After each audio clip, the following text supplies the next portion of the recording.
Rencontre avec le docteur Folarue. Nous sommes au marché artisanal de Belay. Alors Folarue, il faut dire ce que ça veut dire. Ça veut dire quoi? C'est quelqu'un un petit peu simplet. Ouais, mais c'est pas votre cas en tout cas. Ah, un petit peu quand même. Ouais. Et vous êtes un peu, je le deviens. voilà, diplômé de multiples facultés bugistes parce que il faut dire, vous êtes passionné de beaucoup de choses. Oui, c'est vrai. Mais il y a un ancien qui, quand j'avais 10 ans, qui disait, qui avait mon âge que j'ai maintenant, il disait touche à tout, bon à rien. Oui, mais touche à tout et bon en tout, c'est ça pour vous? Non, C'est pas ça. vraiment. Vous avez quel âge, Rémi? 80 bientôt. Eh ben dites donc, regardez ce qu'il fait. Alors ça, c'est un artiste tous azimuts parce qu'il fait de la peinture, il sculpte évidemment magnifiquement, et puis il écrit en plus. Oui, je touche à tout, je veux dire. Ben voilà. Alors on va parler de l'ouvrage qui est ici devant nous, ici Rémi. C'est La révolte des arbres. Ce livre a prévu le dérèglement climatique de notre planète. Il était écrit quand cet ouvrage? Oh, il y a 18 ans. Et voilà. Et qu'est-ce qu'on disait dedans?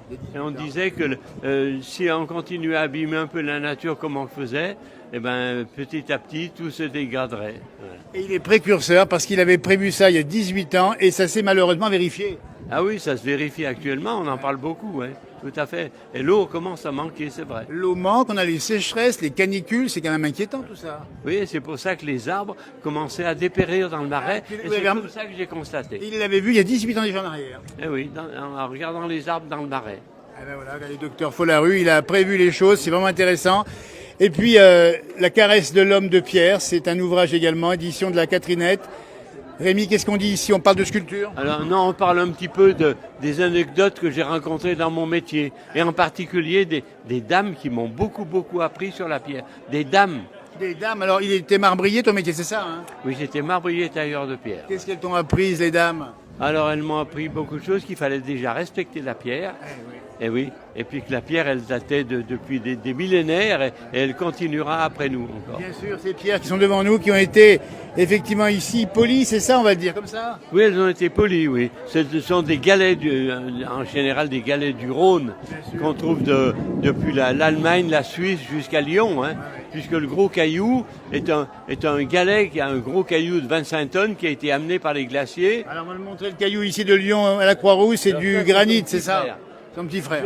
Je ne crois pas que ce soit un granit, pas du granit. mais je ne saurais pas exactement définir la substance que c'est. Les glaciers qui l'ont emmené, c'est ça? C'est les glaciers qui l'ont amené. Il y a sûrement beaucoup de silice dedans, mais avec d'autres minéraux qui le colorent. Il a transformé des pierres banales en bijoux. On les voit ici. Voilà un cœur ici au premier plan. Qu'est-ce que c'est beau, franchement. Ça, c'est quoi? Ça c'est l'œil du... Comment on appelait ça? Celui qui avait qu'un œil au milieu du front. Oui, dans la mythologie, on trouvera ça effectivement, et ça c'est formidable. Et puis les sculptures, on les voit ici, sont magnifiques. On connaît Brassens, on connaît Hallyday, on connaît ici, c'est Jean Ferrat. Voilà. Et puis cette Vénus ici qui est magnifiquement sculptée. C'est un galet que la nature a fabriqué. Moi, je n'ai fait que de retrouver les formes, mais la sculpture était déjà dans le galet. D'accord. Voilà. C'est pas moi qui l'ai fabriqué, celle-ci. Donc tout ça est un hommage à la nature. On parle effectivement de forêt, on parle de pierre. Et Docteur Folarue, même si on dit que c'est parfois un peu farfelu, Docteur Folarue a raison avant tout le monde. Oui, je ne sais pas s'il a raison. Ça s'est vérifié, hein? Oui, en particulier. Oui, mais enfin, on essaye de maintenir la vie un peu partout. Exactement. Voilà. Qu'est-ce qu'il faut dire à ceux qui nous regardent pour cette question de la nature? Attention, c'est temps. Ah, la nature, il faut absolument la respecter et surtout la protéger. Voilà. Ce sera le maître mot de Rémi De Lorenzi ici, qu'on avait vu une fois avec un pigeon sur l'épaule, tu te rappelles? Oui, un petit pigeon que j'avais apprivoisé, j'ai gardé 2 ans et demi, c'est vrai. Oui. Voilà. Oui. Et ben, c'est aussi la vie, c'est ça?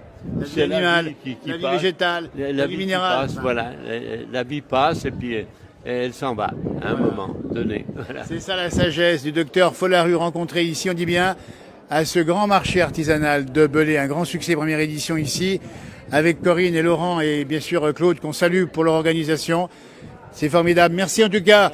Corinne, deux mots quand même Corinne, parce que on est toujours dans l'enregistrement ici. Oui. Franchement, beau succès de ce salon. Oui, très beau succès, je suis vraiment contente. Voilà.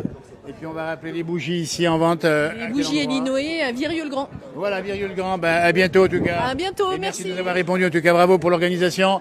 Allez, docteur Folarue, qu'est-ce qu'on va dire pour terminer? Alors en tout cas, la restauration qui a été faite ici est vraiment à mettre en valeur. Hein, Absolument. parce que les anciens abattoirs fermés en 72, un beau travail qu'a fait Laurent ici, absolument incroyable. Dans le respect. Le respect. Au millimètre près. Et voilà, exactement. C'est un bâtiment antique qui est remis à l'ordre du jour, mais qui a été gardé dans son essence même. Absolument. Voilà. Merci docteur de ces bons conseils. Ici, on rappelle Rémi de Lorenzi, La Révolte des Arbres. L'ouvrage, on peut le trouver où? Chez moi. Voilà. Et on rappelle chez toi, c'est à Beaulieu. Beaulieu, la caresse de l'homme de pierre. Vous voyez, écoutez, tout est dit. Bravo en tout cas pour ce talent et bravo pour ces messages qui sont bien passés à la place du village. À bientôt Rémi. Merci.